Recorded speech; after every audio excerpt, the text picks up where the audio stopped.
Youth baseball is on the rise. If we look at the Field of Dreams in the area, this has not only national implications but international implications.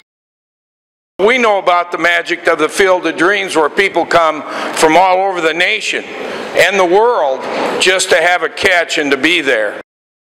I believe it's a wise investment to create jobs in rural eastern Iowa. The Ghost players have been around the world. They've been to Japan, China, Europe, all over the globe. They project that you're going to have over 4,000 visitors every week just to be around this facility and watch their children and grandchildren. Senator Hancock, you're an inspiration to the project, and the people of Dyersville that came to the Capitol and promoted this project and saw it through. When you're talking about big league dreams, a drive to Iowa might not seem that far.